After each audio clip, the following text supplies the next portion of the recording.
Now at noon, firefighters ambushed by gunfire while responding to a wildfire in Idaho. This was a total ambush. These firefighters did not have a chance. We'll share new information about the suspected shooter.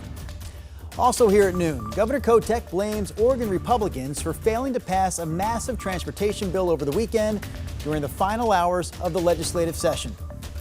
I will put that at the feet of the folks who could have made that happen, and that is the Republican leadership. We'll share the response from Republicans and from ODOT, who says layoffs will have to start as early as next week. Plus, a breakthrough in HIV prevention. This is definitely something new and amazing. The treatment, just approved by the FDA, being billed as a game changer. And later, new technology helping police crack down on speeders. We are at the very tip of the iceberg trying to understand this data. We'll hear more from the local law enforcement agency in Washington that's among the first in the country to use this technology. KGW News at noon starts right now.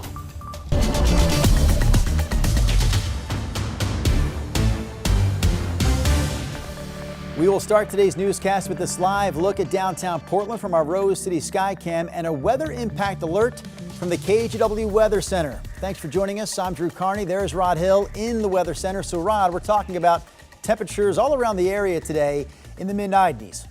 Nothing unusual, nothing we haven't seen before, but hot enough that you will want to plan the rest of your day accordingly if the heat tends to bother you.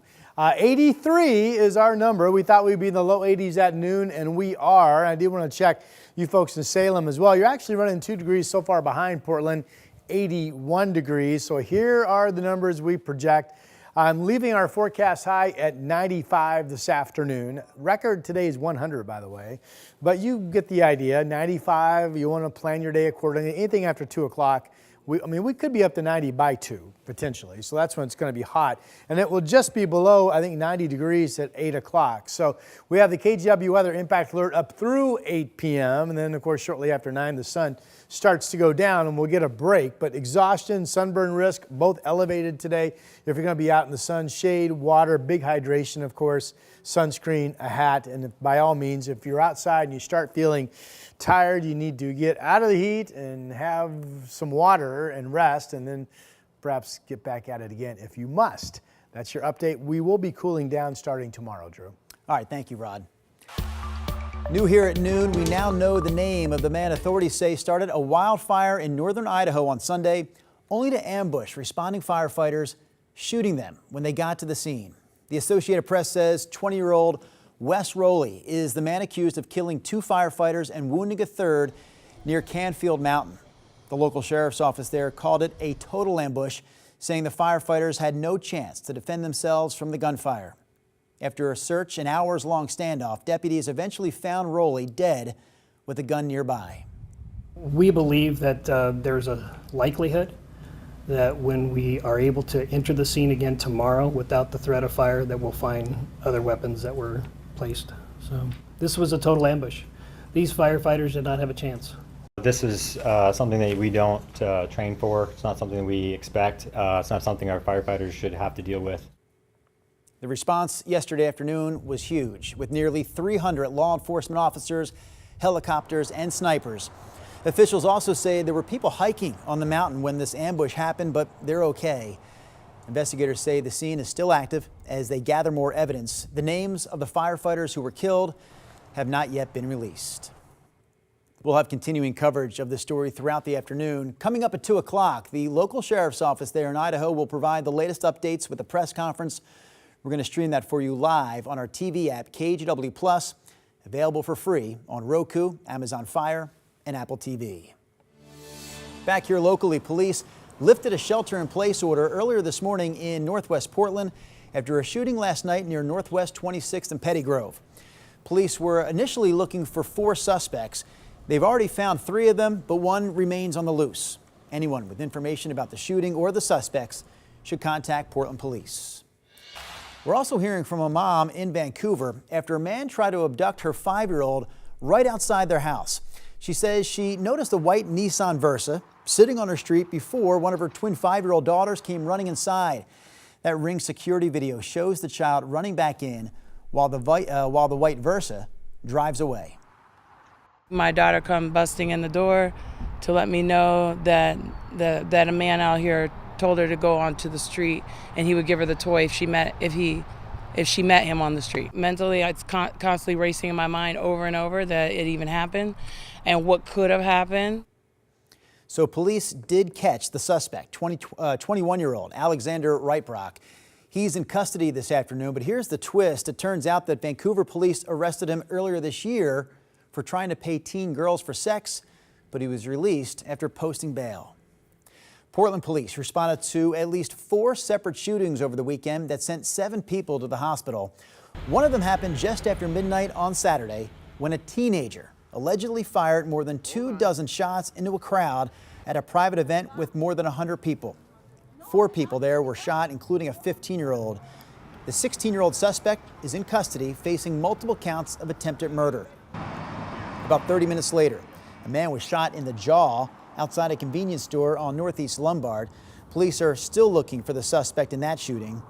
Then on Sunday morning, 2 more people were shot in separate incidents, both shot in the leg, both expected to be okay. The first one happened in North Portland just after 4 a.m. The other downtown near Southwest 12th and Columbia around 9:30. So far, police have not made any arrests.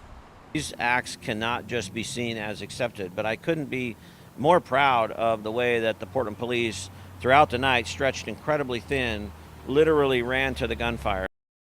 Meanwhile, Portland homicide detectives are also investigating the death of a man in police custody. This started as a disturbance call just after 10 o'clock Friday night off Columbia Boulevard in North Portland. Officers say a man was reportedly flooding his apartment with water and hanging knives from his window. Shortly after they got there, officers called for an ambulance. Paramedics took the man to the hospital, where he later died. The officers in this case are now on leave as part of the investigation. A massive transportation package that Democrats hoped would fund road projects and the Oregon Department of Transportation failed over the weekend. The $11.7 billion plan aimed to raise money through a gas tax and also a new pay-per-mile tax for electric vehicles. Republicans, though, called it the biggest tax hike in state history. They were not for it. The full package died on Friday. A smaller version also failed to pass before the legislative session wrapped up on Sunday. Republicans also said the package was rushed and relied too heavily on new taxes. Democrats, though, blame state Republican leaders for blocking this deal. Here's what ODOT had to say. Without that money, they say deep cuts are coming, including hundreds of job losses. In a statement, they told us, quote, next week, ODOT will begin the layoff process. By the end of July, hundreds of positions will no longer be at ODOT. Governor Kotek also spoke about the outcome over the weekend. There was a lot of hard work to get to a comprehensive transportation package, and legislators at the end of the day could not get that over the finish line.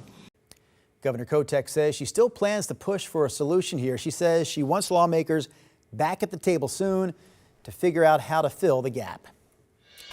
We're working to learn more this afternoon about a fire near Fisher's Landing in Vancouver over the weekend. We spoke to some people who could see the flames, including one person who lives nearby. We came from downtown Vancouver, a little past that. We came all the way here. I mean, just follow the smoke. It's in the stratosphere. It's out there. It's way out there. There's about 60-foot flames on the east side of our property. Looked like the mill. We're pretty lucky. We live in a county and a district that's well supported with our firefighters and EMS personnel. So this happened yesterday, again in Vancouver. Our photojournalist who was covering the fire says it was nearly out altogether by about 8:30 last night. All right, we have an update on the major shakeup for Portland's new WNBA team. The owners of the team confirmed that team president Inky Sun is out just 3 months after they got the job. Raj Sports released a joint statement with Sun saying that she decided to leave the organization, adding that her brief but impactful tenure helped lay the foundation for the franchise's presence here in Portland. A source close to the team tells KGW that longtime Nike executive Claire Hamill has been named as interim team president.